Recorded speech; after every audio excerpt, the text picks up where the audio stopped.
King, really. Okay. I think he wants to get the momentum shift by doing a buster. I know when my friends get busters, things start getting real, like what's going on right now. Do it again. Do it again. Do it again. Who said do it again? Shout it. Wait. That. Wow.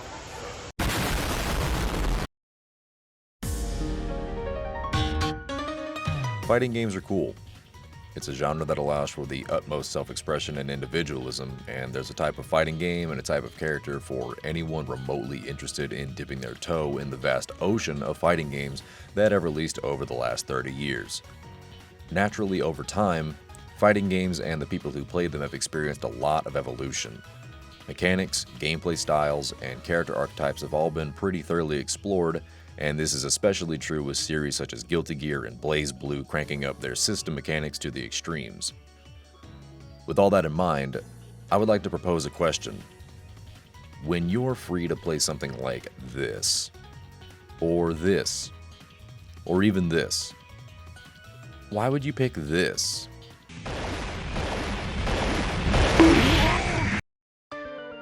This is Grappler Privilege theory. It's purely opinion, so don't burn me at the stake when I say, no, I don't like playing against grapplers, and no, I don't feel sorry when they lose. They love to go in and throw away 90% of their health just to fish for one grab and swing momentum in their favor. And it can be really frustrating to play against sometimes if the grappler is in your head and they're constantly setting up tick throw situations or forcing you into the corner.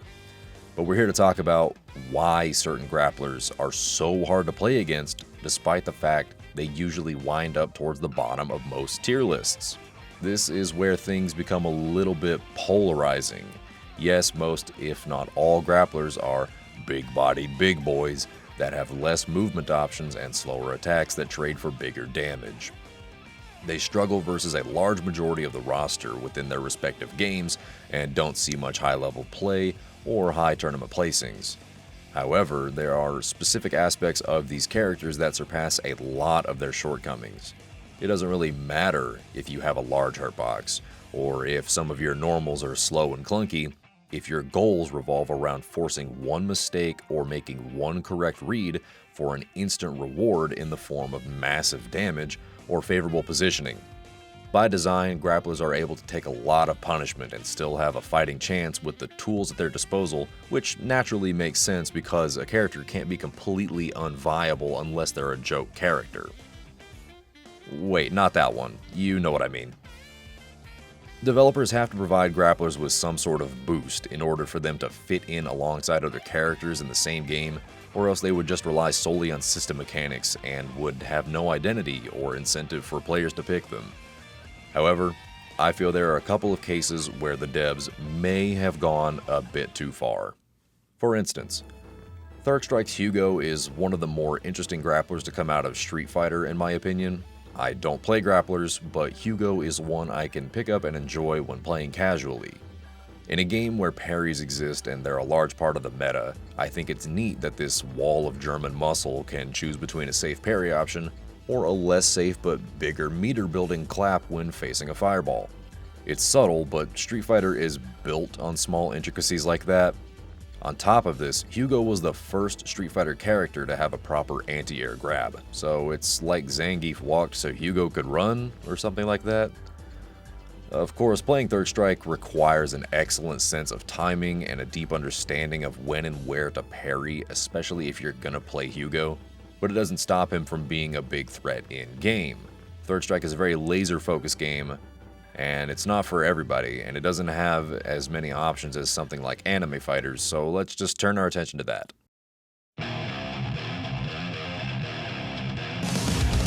The catalyst of all anime, Guilty Gear. It's one of the aforementioned series that turns things up to 11. I can't understate how influential and impactful it's been over the last 20 years, but now is not the time to fanboy, so here's Potemkin. Similar to Hugo, Pot can negate or even reflect projectiles and has an anti-air grab. What separates the two is just how much set play they decided to give Pot, specifically in Guilty Gear Accent Core Plus R. With the way Okazeme works in Gear, Pot can launch a deadly offense off of one knockdown or one Potemkin buster. Really easy to get that knockdown when you have a dedicated full-screen knockdown move. A good Pot player will always make use of everything he has, and in the right hands, some characters will have an awful time dealing with him. So here are a few things every Pot player should know. Number 1, tick throw is incredibly easy to set up. Number 2, low-high mix is more effective than you think. Number 3, it doesn't matter if you spend 50% meter to get out of the corner. Number 4, the 2S Vortex is invaluable. And number 5, he has the best backdash in the game. It doesn't necessarily matter if Pot has losing matchups when all the tools at his disposal do a good job at covering up obvious weaknesses. The dude can literally FRC a normal throw, which is one frame in Guilty Gear by the way, for a complete follow-up and Oki. If you say this character is bad in this version of the game, you are delusional.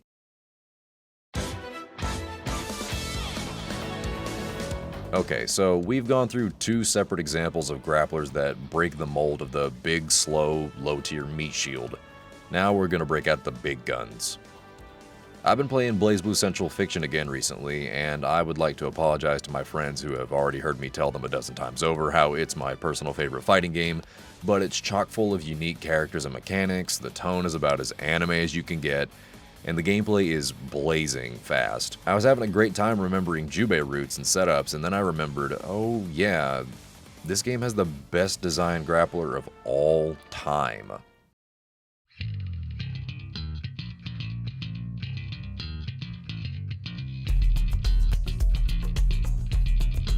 For those who haven't played Central Fiction or BlazBlue in general, I cannot stress it enough when I say Iron Tager is the best grappler of all time.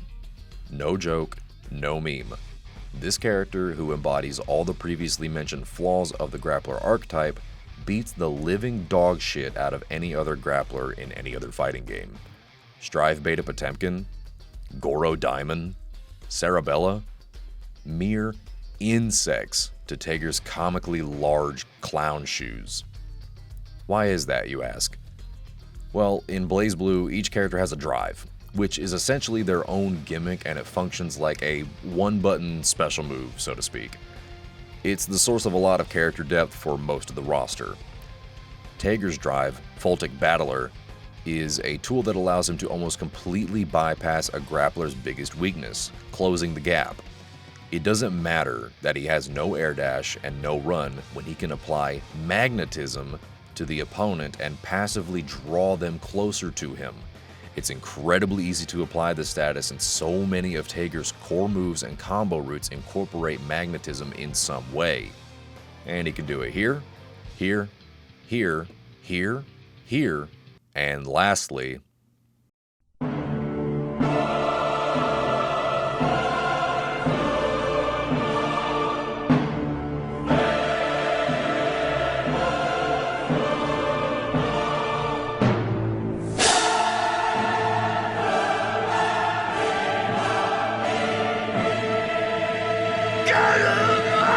two words. Gadget Finger.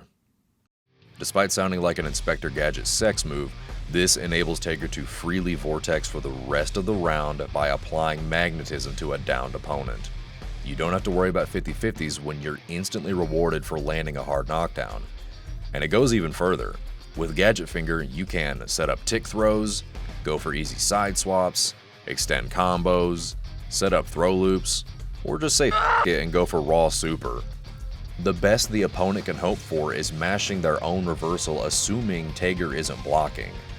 Even then, they're still magnetized and the cycle continues.